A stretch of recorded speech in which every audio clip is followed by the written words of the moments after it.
There's a famous saying by Lord Acton, a British historian, and he said, power tends to corrupt, absolute power corrupts absolutely. And it is true that power does something to people, but the picture we've seen in recent years is a bit more nuanced than that, because good people, when they get power, do good things. Bad people, sometimes not so much. And whoever spends a bit of time in business, in negotiations, in conflict solutions knows how important power can be and which different types of power there are. So I'm quite excited to touch upon this subject, welcoming Jennifer Jordan. She's a professor of leadership and organizational behavior at IMD, a graduate of Yale University, and I think she knows a thing or two about power. We'll see. I'll let you judge that, Klaus. Jennifer, thank you so much for taking the time. Thank you. Just a very basic question in the beginning. How important is power when we think about negotiations, when you think about business, when you think about tricky situations that we have to navigate? I'm going to say, just in life in general, I always say power is the unspoken currency in every domain in life. I think we know it, right? We say, oh, that person has power, that person lacks power. But we don't really articulate what that means. And so in my field, I have the pleasure of being able to really articulate, what does power mean? Where does it come from? And why does it lead people to get what they want, especially in a negotiation? It's true. It helps you to get what you want. But what is it in the end? What is it the ability to make decisions, to call the shots? So I define power two ways in my research. One way is just control over valued resources, control over things people want, other people want. So it can be information, it can be money, it can be resources. But you can also say power is the ability to do what you want without permission from others. So that's more of a personal power. Can I live according to my own rules, or am I beholden to others? You said in your talk that power has transformative effects. What other effects, and is it the same for everyone? Is it an individual question? Is there some that go this way and that way? What are these effects? As a psychologist, I would say you can never ignore the individual, right? We like to talk in terms of norms, generalities, averages. So on average, yes, power transforms everybody, but how people react to it is different. I think what you said at the beginning, Klaus, is really spot on, that power acts as a certain magnifying glass. So if you have very benevolent intentions, you have very philanthropic intentions, it makes you more. If you have very competitive intentions, it also makes you more.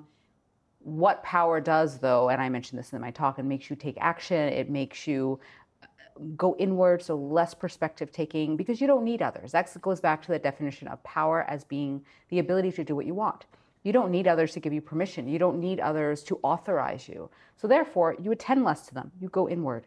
And I think that's a really important part of power, because it leads us to not take perspectives of others. It leads us to be more goal-oriented. So there's both a positive side, like anything in life, right? A mirror has two faces, a positive side and a negative side. Is the quote that I cited in the beginning, absolute power corrupts absolutely, is that something you would ascribe to? I think yes, but that question of absolute power is a very murky one, or that definition of absolute power is very murky.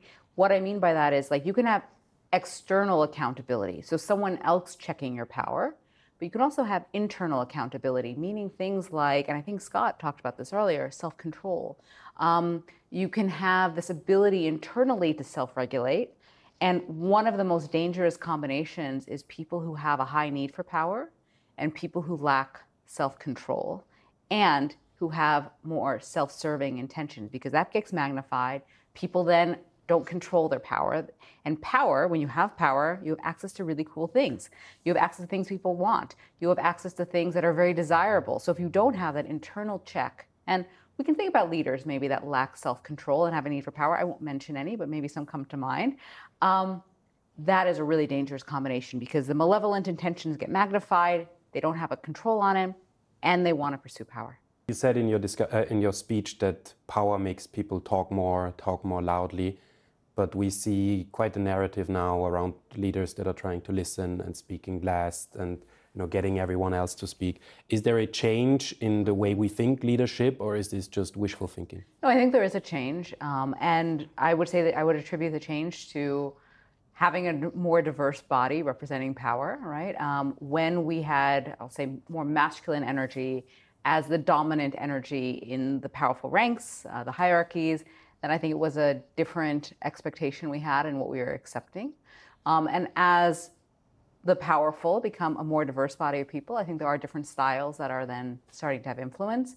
One is a style that a listener asks questions and a listener listens. A leader asks questions and a leader listens. And I think that is not only becoming more acceptable in our heads, but we're seeing the positive effects of it, especially different generations. I think different generations have different expectations for how they want their leaders to act. And we know that starting with the millennials, but even more so with Generation Z coming after, they want leaders who listen.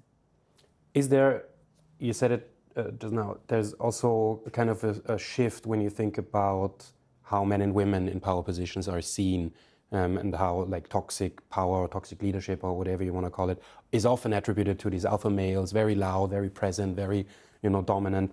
Is there a gender bias in how power transforms people in these positions? I don't think there's a gender bias. So as I said, oftentimes we mask or we believe that certain effects in society are gender effects, but they're actually power effects. When you equate power, people tend to act similarly, although I will say, yes, is diversity, and as diversity comes in, right, it's always an interaction between person and situation.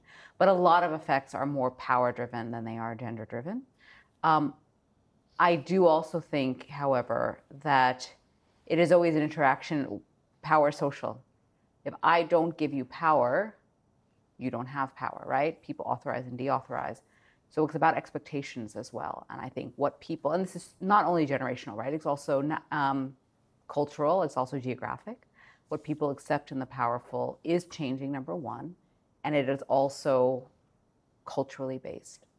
You said this also, you gave an example which I thought was quite fascinating in your research about powerful people and how much they are likely to cheat or have extramarital affairs. Maybe talk about this a little bit, that it's not like the men are cheating, but the powerful are cheating also? So we had a hypothesis that there is this belief that men cheat more than women in extramarital affairs. And this was research I did with colleagues.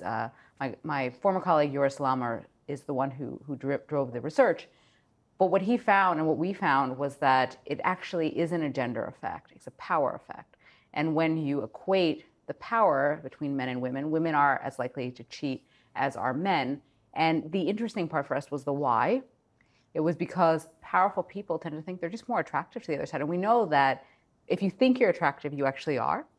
And they think that what they have to say is so interesting, and that was the driver of why these affairs were more likely to happen. You said before that as a psychologist, it's always tricky to make general statements, but if someone comes to you and says, I feel like I have a lot of power, I want to navigate these situations responsibly, what's something you tell them, a piece of advice, how they can maybe a tricky negotiation with someone that's their subordinate, what can they do to do this in a responsible way? Mm-hmm. I would say two things. One is ask questions. Actively try to take the perspective of the other side, because as I said, power makes us go inwards. So we're less likely to automatically be attuned to the other person, what their needs are, what their desires. Ask questions. And the second one is look at your intentions. If you deep down, and you have to be very honest with yourself about this, if your intentions are really to get something from the other side that you want, that would hurt them, to be more of the manipulator than the influencer, then that's going to come out. It really is about how benevolent are your intentions. Do you really have a win-win goal in mind? How much do you want something that's good for the other person? So two things. So the first one is actively try to take the perspective of the other side, ask questions. And then the second one is really look at your intentions. And the other person, someone that comes to a negotiating table and knows that he or she doesn't have power, what's something they can do to even out the scales? First of all, write down, what gives you power? Are you really as powerless as you think? Because oftentimes we tend to just be attuned to the most obvious parts of power. This is my boss, hierarchical power. Or this person has been here longer than me, so kind of seniority-based power. But there are often things that people need from you that give you power, resources that you possess that they need, that actually can help you. So first of all, write down what gives you power. And second, actively ask the other side, do you mind if I share my perspective with you?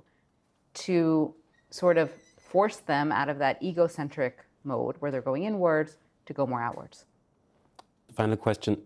What are you looking at in your research? What do you still don't know? What's ahead for you? What's on your wish list, to-do list? What's the next big thing you want to crack? Yes, I would say two things. One thing is women in power, because we sort of know now what gets women up to powerful roles. It's more of a question of how do they stay there. And there's evidence that women have a harder time staying in power than men. So how do we sustain women's power? That's one. And the other one is this very complex relationship between power and ethical behavior. Some studies show that, power corrupts, and some studies show that it brings out the benevolent side. I think it's more complex than just this magnifier glass story. And I would really like to see and understand more of that relationship. Well, we're looking forward to understanding it after you've cracked it. Thank you so much, Jennifer, for taking the time. My pleasure, Klaus.